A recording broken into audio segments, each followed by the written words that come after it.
Name is Jacky. Wambiru. Sign language interpreter is Byron Abuli. This afternoon we have so much in store for you, and remember you can interact with us on our social media handles at KBC Channel 1. Now to kick us off, we cross over to the Coast Region where Coast Regional Commissioner John Elungate has ordered the immediate reopening of all schools in Lamu West sub-county of Lamu County from Tuesday next week. This follows a deployment of a multi-agency security team to restore normalcy in the area.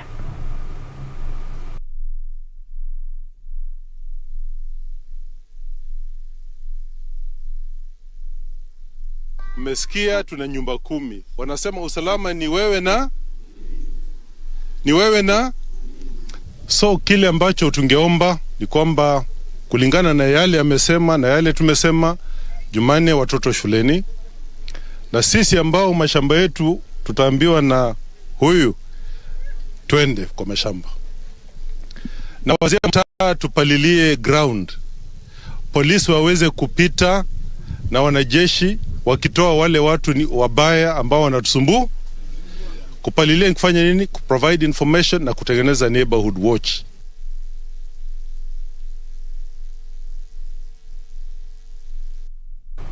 In other news, Nyandarua County Women Representative Faith Gitau has called on education stakeholders to partner in formulating ways of improving education performance in the region. The MP said this sector was facing a myriad of challenges, thus underscoring the need for concerted efforts to address them. While distributing bursary checks to needy learners at Magumo Ward in Nyandarua County, the woman representative noted that some of the challenges being faced was the issuance of bursaries to needy learners, as they faced a lot of difficulties such as prolonged period before receiving their checks as a result of alleged protracted leadership wrangles between the executive and the county assembly. Naomba hivi tushikane, ikiwa ni basari yangu tushikanie na basari ya MP, ya MCA na hata governor. Na najua ile shida ilikuwa last year. Basaries hazikutokea wakati unaofaa kwa sababu ya vita ile tuliona pale county yetu ya Nyandarua. Pesa yetu ikafungiwa, kwa hivyo watoto nao wakafukuzwa shuleni. The MP added that many early childhood development education teachers have had to go for months without salaries, an issue that could affect service delivery. Kiangalia hizi shule za ECD, nursery schools, hatuna hata buildings zenyewe. Walimu hawajaandikwa, wote hawana mshahara, hawana mtisha hiyo ya kusomesha wale watoto wadogo. Beneficiaries who received their checks lauded the move, saying this will help a majority of them Girls Secondary School who have continued to agonize the delayed disbursement of funds, forcing some learners to be sent home for school fees. Nimekuja hapa nikiwa kama guardian, niko na watoto kama 10 mayatima, na ndio nilikuwa nikikuja kufuatilia basari zao na wamesipata. Nimeshukuru. Nimefurahi sana siku ya leo kwa maana tumepewa basari ya pesa mingi sana, watoto wetu watasoma. And away from matters regarding education, Malindi GK Prison is turning waste into profit. In an environmental conservation venture, the prison engages inmates in collecting used plastic bottles, which are used in setting up tree nurseries for sale. Every second week of the month, the prison is working in collaboration with Progress Welfare Association of Malindi collect plastic waste, including bottles. They then take the bottles and beer cans to their farm, where they are cut and filled with garden soil and tree seeds. Malindi GK Prison Superintendent Peter Mbodia said their contribution towards the cleanup involves the inmates who move around the staff line to collect all the accumulating containers, including beer cans and plastic bottles. Our contribution as a prison is that we do use our inmates to move around the staff line, where we collect all the accumulating plastic containers from water bottles, beer cans. We use these cans at our horticulture section, where we plant our seedlings, and we have various types of seedlings. We have pawpaws, we have all sorts of seedlings. He pointed out that they had already sold about 7,000 seedlings and are now making more from the plastic bottles they had collected. Beside the trees, the nursery has various types of seedlings including pawpaw, neem trees among others. We do plant the seedlings for sale later. So at the end of the day, there is economic value both to the prison and to the inmates who learn through the horticulture practice. An example is like in last year we had roughly over 5,000 to 7,000 seedlings that were planted and ultimately sold to the community that lives around the prison.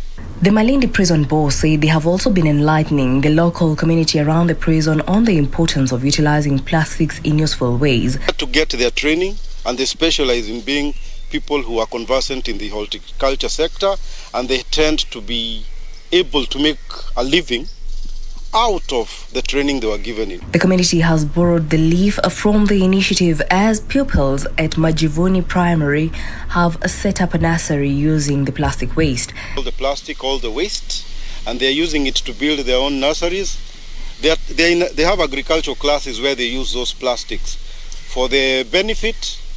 And as a student, as a young child is very productive in that when he goes home, what is taught in school, he'll try to emulate.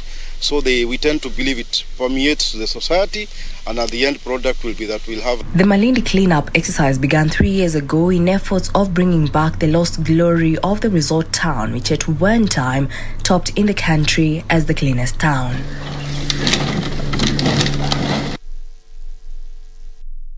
M-Pesa Foundation has funded the completion and equipping of the Gatoguru Health Center at a cost of over 9.2 million shillings. The health facility will now increase its capacity to serve as a level 3 health center and provide services to over 80 patients daily. M-Pesa Foundation Chairman Michael Joseph said the hospital has been equipped with delivery and postnatal rooms with a capacity of 8 beds, as well as a consultation room in a bid to improve maternal health services. Other equipment include wheelchairs, delivery coaches, and baby weighing scales, as well as laboratory tools. We've done a lot of projects around the country in health. We've done projects in Samburu, in Homa Bay, in many counties where we've established maternity clinics, health clinics, where our objective is to reduce infant mortality and maternal mortality.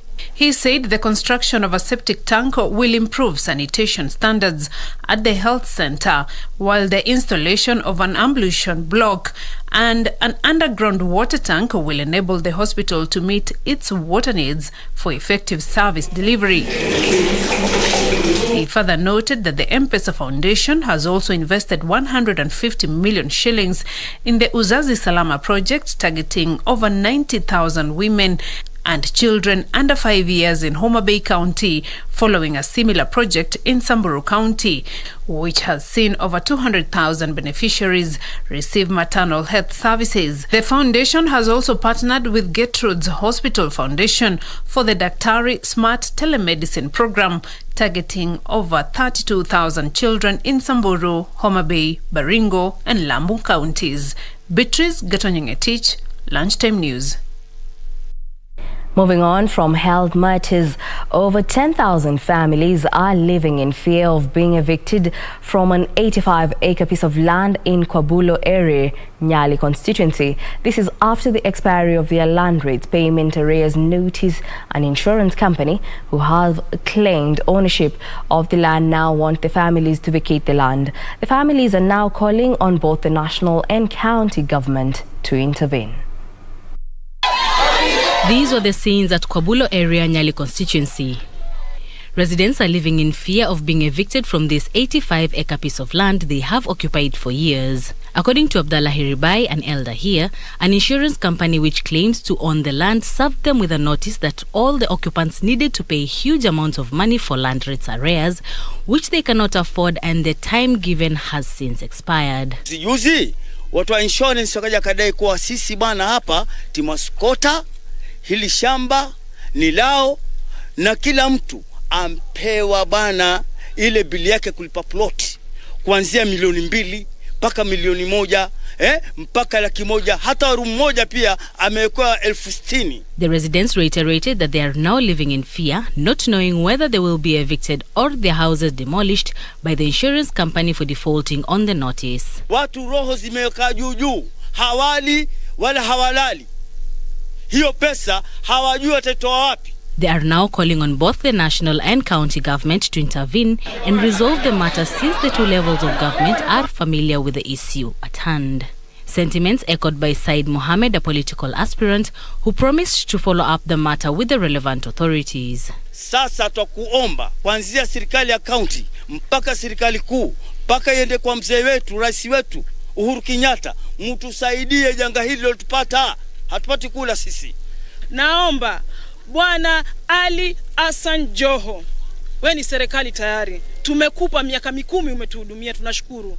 Lakini kwa bulo bado tunakulilia, kwa sababu ulituambia hapa tu relax, hakuna shida. Shida imetokea. Naomba watu wetu wa Nyali, naomba serikali ya Uhuru Kenyatta, naomba watu wetu wa Nyali wapatiwe title deed, kwa sababu wafanyiwe kama vile walifanyiwa watu wa maeneo ya Likoni Waitiki. Kila mtu alipimiwa, kila mtu akapewa hisabu ndogo 2,000, 3,000, 10,000 alipe, na mambo akaisha, kila mtu akapatiwa title yake. This year being an election year, the residents, however, say they will not allow politicians to take advantage of their vulnerability to play politics with the issue. Tafadhali tunaomba, hatutaki kuchezewa raundi hii. Tunataka tusaidike na tunataka mwelekeo mwema. Kwa hivyo sisi tunachagua kiongozi ambaye atatukomboa kama wanabunge. For Lunchtime News from Mombasa County, I am Wambiru. Meanwhile, small-scale traders in Marachi Central Butula constituency in Busia County have a reason to smile after receiving grants worth 3 million shillings. Leaders from the 68 benefiting groups vowed to invest in other small businesses to improve their livelihoods. The beneficiaries revealed that the grants are timely, considering many businesses are still struggling and their property auctioned. Jambo hili ambao imefika mbele yetu itatupigia hatua. Sisi tuna lengo ya kuongeza mahema mengine na viti ambao sisi ukodesha na kupata pesa ambayo inatunufaisha katika kikundi chetu. Mradi huo umetupigia hatua kwa sababu hata tuna table banking katika mradi huo, na tunafundisha watoto wetu. Kuna mtu anaweza kupesa hizo pesa na ifanye kazi kwa kumsaidia katika maisha yake. Marachi Central MCA Patrick Obuya blamed poor leadership and swindling of money as a challenge that previously sank some of the groups. Maana ya hizo pesa ni kusaidia vikundi pale mashinani wawe na hizo table banking zao, wa improve kwa table banking, wa improve katika project zao kama za kuku, ufugaji wa kuku, ufugaji wa nguruwe, ufugaji wa mbuzi na kadhalika. He however challenged more youths to come out in large numbers and form similar groups to benefit from such grants in a bid to tackle unemployment. Najua vijana shida ni moja, wanatengeneza kikundi na baada muda kidogo wanatoweka. Wengine wanaenda town. So unapata hata wale wenye tunaita utapata pengine wengine walienda town hawako. Na hiyo ndio inaleta maneno ya vijana wasonge chini. Jacqueline Masharia for Lunchtime News. Well, that report by Jacqueline Masharia brings us to a fast break here on Lunchtime News. Don't go too far. We'll be back with more news.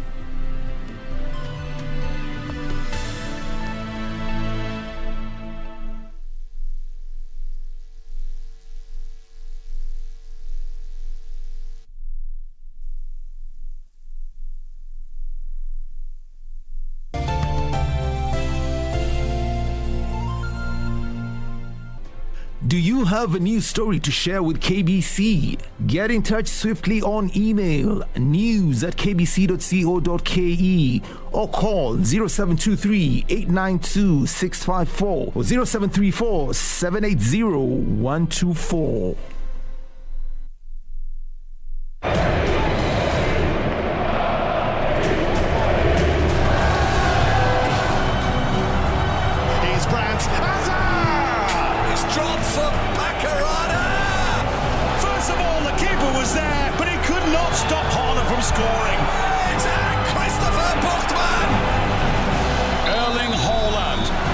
the one-man show. St. Pauli to the round of 16. The defending champions are through.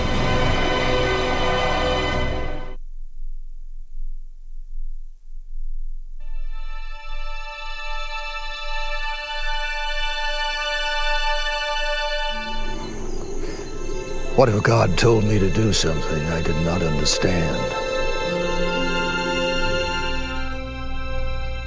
Taking Isaac to Moriah. We'll sacrifice to the Lord. Why do we sacrifice? We sacrifice out of obedience. It's how we worship.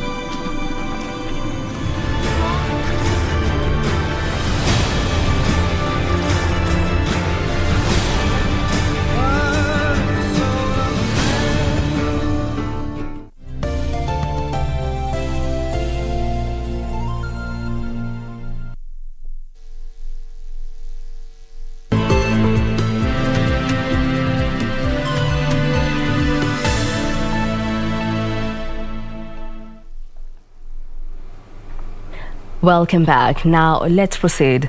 A family in Ikapalok area, Teso North Sub-County, Busia County, is crying for justice after their relative, who was a Buddha motorcycle operator, died after allegedly being knocked by a police car. The rider is said to have been on his way home when his motorcycle collided head-on with a police Land Cruiser that was on patrol. A somber mood engulfed a family in Ikapalok, Teso North Sub-County, Busia County, after their kin Joseph Etianga died in a head-on collision between his motorcycle and a police Land Cruiser vehicle on patrol. His relatives and friends staged approaches at Teso North Sub-County, accusing the driver of the police vehicle of driving at night without switching the lights on. Gari ya polisi ilikuwa inakimbia bila kuwasha tochi. Na huyu kijana alikuwa anatoka hapa Malaba kienda kwake nyumbani. Huyu kijana kustukia tayari gari ya polisi na washa tochi na anaingia ndani. Na ni gari ya serikali ndio iliyotekeleza hii jangwa. Wawasiliane na familia ambayo imepoteza, sababu tayari tunapoongea hivi marehemu ako katika nyumba ambao wanalaza maiti, ambapo ana familia changa kwa wakati ambayo ikutarajia ifanyike hayo. They call on the government to support the family and ensure the father of three is laid to rest. Ajali imetokea, alafu tusaidiane venye tutaweza. Naomba serikali wasiliane na familia, ijumuike pamoja kuliko maneno mengi, wajitatue wao wenyewe waone watarekebishana namna gani, ili na tutakaposindikisha mwili wa marehemu pia familia ibaki kwa amani, na pia iwe na msimamo fulani ambao serikali wenyewe, sababu hii kitendo imefanyika kwa mkono yao, waone watasaidia namna gani hii familia ambayo itasalia. Teso North OCPD Kavu Mwange could however not be reached for comment as he was engaged elsewhere. Timothy Kipnusu for Lunchtime News. Still on matters education, the government now insists that no capitation will be extended to students studying in private schools for effective implementation of the competence-based curriculum.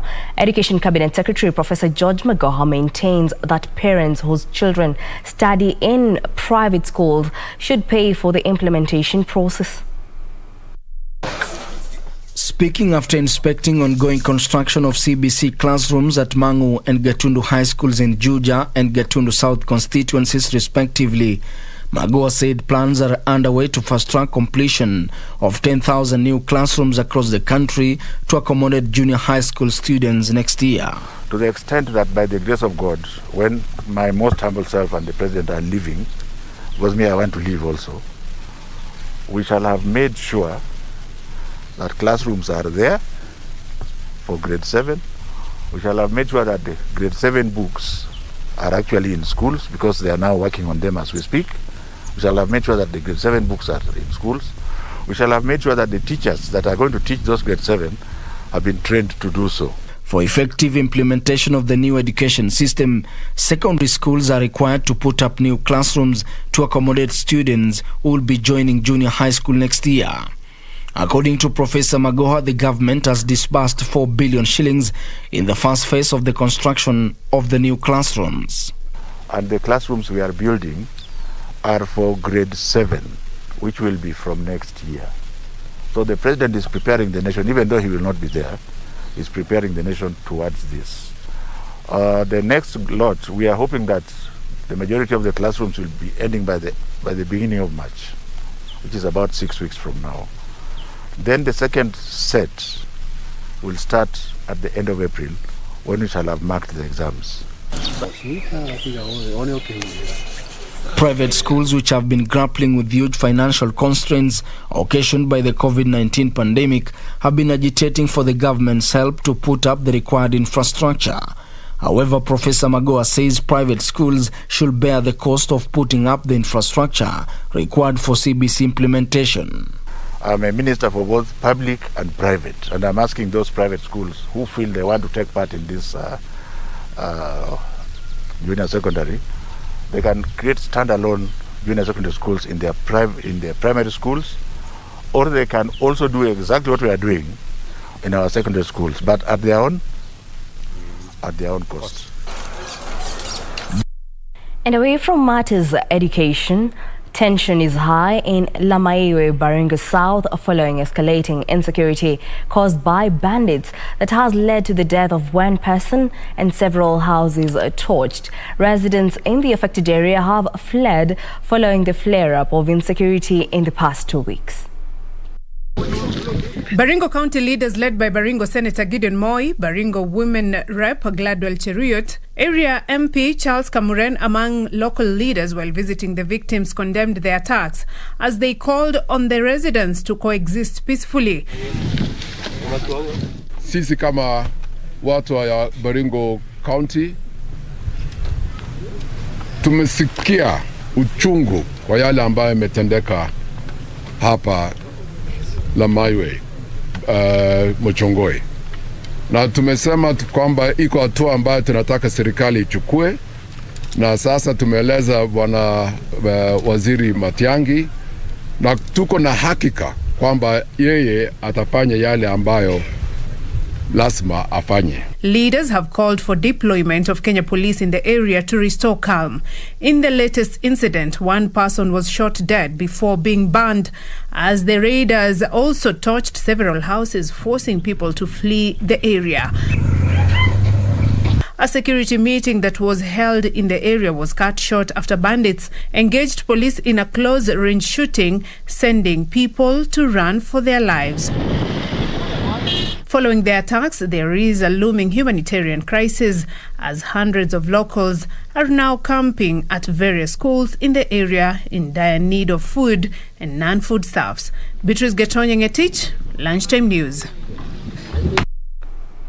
Now, thousands of youthful designers are set to benefit from a fashion competition sponsored by Rivertex, a textile fabric company. While officiating the program in Nairobi, Women Representative Esther Pasari said the exercise will give designers an opportunity to showcase their talent on a national platform. Rivertex will honor the winners from the competition with cash awards amounting to 300,000 shillings each. Eventually, we hope to start an online shop where they can actually see what other Kenyans can support and buy. The underlying pride is that you're buying Kenyan, you're building Kenyan. And if you buy and build Kenya, that's how we create jobs. If you buy and build other countries, then you're not sustaining our own country. So you've got to buy and build Kenya. As Rivertex, we are grateful because we know that this is an opportunity that will also open up space for our fabrics to go out to the public. They'll be able to engage with it, they'll be able to see it, and also come up with something good that they will also maybe improve in the economy.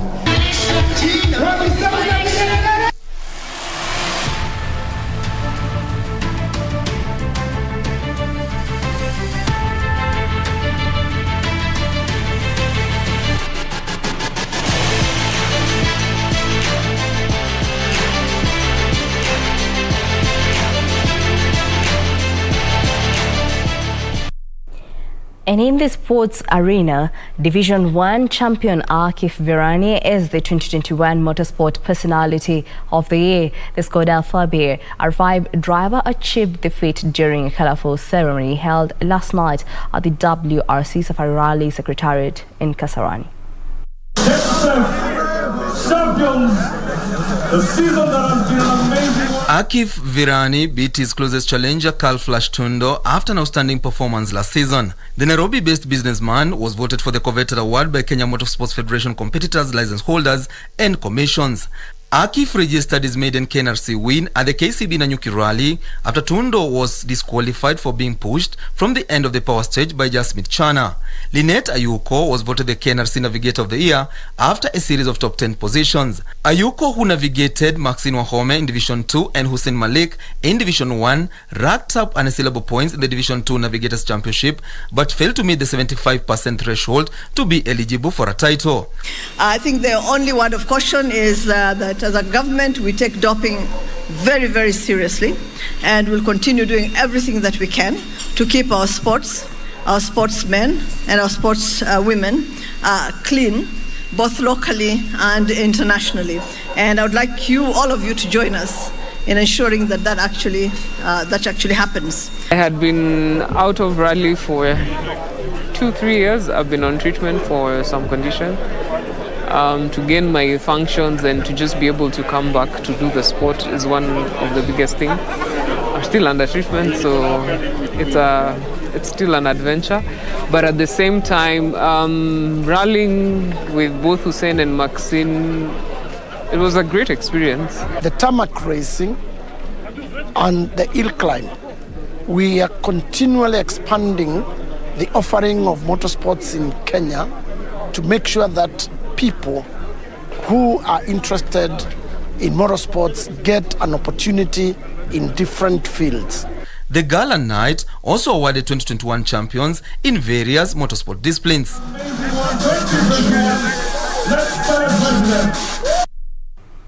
The rise in watching of African stars in European games has amazed many people around the continent who are also attracted to be recognized in different sports. We met Dante Echese, a 7-year student at the Strathmore School and the captain of Ligindogo junior team, who is optimistic that one day he will fly the Kenyan flag high in the FIFA World Cup and also the Africa Cup of Nations. And it's Salah for Liverpool. That's loose from Chalobah. Sadio Mane needs a goal for Liverpool, and Sadio Mane does get a goal for Liverpool. Sports is one of the most valuable careers, well-paying and entertaining. Players travel from their places, countries and regions only to take part in sporting activities. Not different from the Ligidogo captain Dante Echese, who every weekend will be in the field playing with his teammates with one goal: to captain their Harambee Stars and help them take part in the World Cup in future. I came here when I was like 6. My mom introduced me to this club. I came in Atoms. I started at Atoms. Yeah. Dante's career and love for football was noticed in a tender age, and the parents had to do something about it. What I noticed is with the soccer, he loved soccer a lot more. So that is when I tried to find a place that teaches young children soccer, and I happened to pass by and find out about Ligindogo. After joining Ligidogo, the upcoming young footballer was part of the Ligidogo under-13 side that played in the final of the annual Ligidogo tournament, which was held in Kisami's Kajiado County.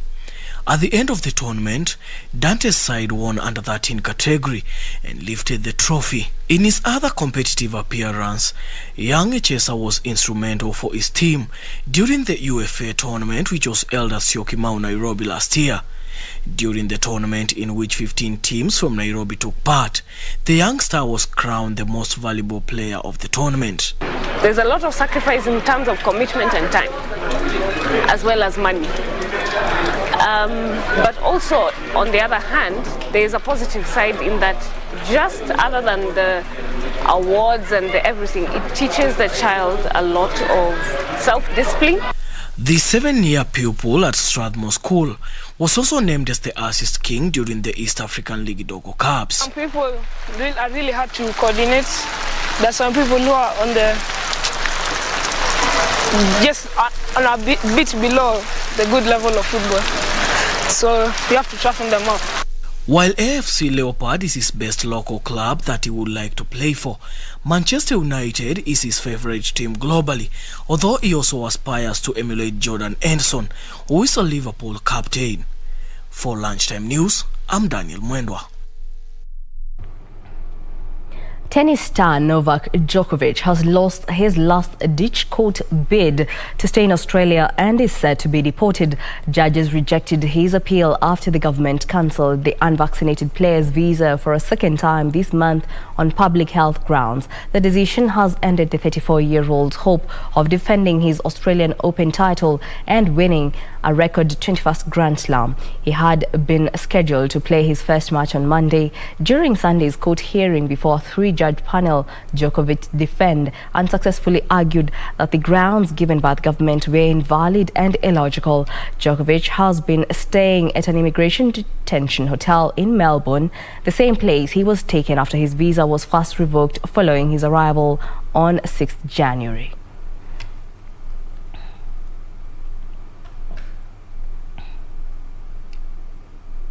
Well, that brings us to a close here on Lunchtime News. Thank you for choosing Lunchtime News. For more news, check out our website at kbc.co.ke. My name is Jacky. Wambiru. Sign language interpreter is Byron Abuli. Enjoy your Sunday.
We are here and we are strong.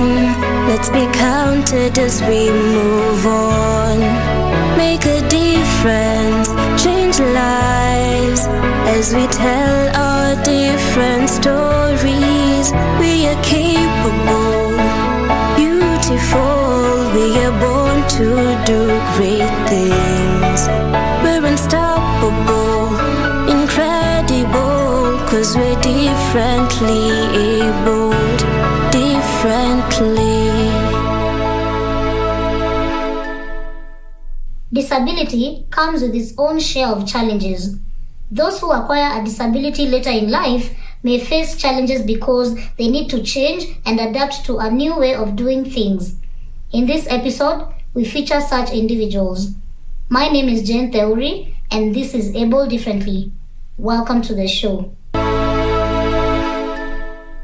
Nikhil Sachania, a paraplegic safari rally driver, was involved in an accident in 2011. Let's take a look at his story. Before the actual event, where we actually go out into the field with a normal car, and we make notes of every corner, every jump, every ditch that is on the road, so that the co-driver can read it back to me. So that normally takes about half a day, depending on how long the stages are, maybe the whole day too. Then evening time, we sit together, we read through the notes, make sure any amendments are done, Then obviously try to get an early night in, because the starts normally are pretty early, especially me preparing myself for the day. I do have to get up quite early. So it's, I do have to get up quite early just to make sure that I'm ready for the day. My overalls are all put on properly. And then, the rally normally starts at about 7, 8, just depends on where we are in the location. And once we're in the car, it's good to go. We belt up, helmets on, good to go. Meet Nickel, the paraplegic safari rally driver who, despite all odds, is doing everything possible to achieve his goals. I was born in England, and then I moved here with my family when I was about 5 years old. I had my education done here, my primary school, secondary school. And then I moved to the UK for my university. And then I came back after 3 years to join my father in his business. And then I wanted to pursue a career in motorsports, where I unfortunately had my accident. And now I'm still pursuing my dream in motorsports. Nickel was involved in an accident that left him physically challenged in the year 2011. In 2011, I went up to Arthur River for a training rally. I used to drive a quad bike, which is like a motorbike with 4 wheels, and I think it was a Sunday, and we drove about 100 kilometers, and we were training for an upcoming event. Unfortunately, I hit a ditch really badly, which threw me over, and the way I landed, I broke my spine. So it was broken from T6, T7, so somewhere about mid-waist, and I got paralyzed from the waist down. Ever since then, I was taken to Nairobi Hospital. Then I was flown to India to do my operation and rehabilitation. And then 6 months later, I came back to Nairobi. And I tried to get back to a normal lifestyle. His passion for racing goes way back to when his dad also used to rally. The passion, I think, comes from my father. He used to rally in the 80s and also in the early 90s and 2000s. So ever since a young age, I've always been exposed to motorsports and fast cars and go-karting. So it's always been something that I want to do, and then watching other rally drivers, like Ian Duncan, Baldev Chugga, have always inspired me this is something that I want to do. As it would be, Nickel faced a handful of challenges, but lucky enough, the support of the family and friends played quite a big role in his recovery. Of course, when it did happen, initially the doctors would say that you won't be able to walk again, but that was secondary. You don't think of that. You think at the beginning, you think you're still going to walk again. Doctors will do something. Technology is changing. At first you don't think that, but then obviously as time goes on and you're put into a wheelchair, you do feel that, wow, I might not be able to walk again, and life does change. I did have a bit of time to adapt. Obviously rehabilitation was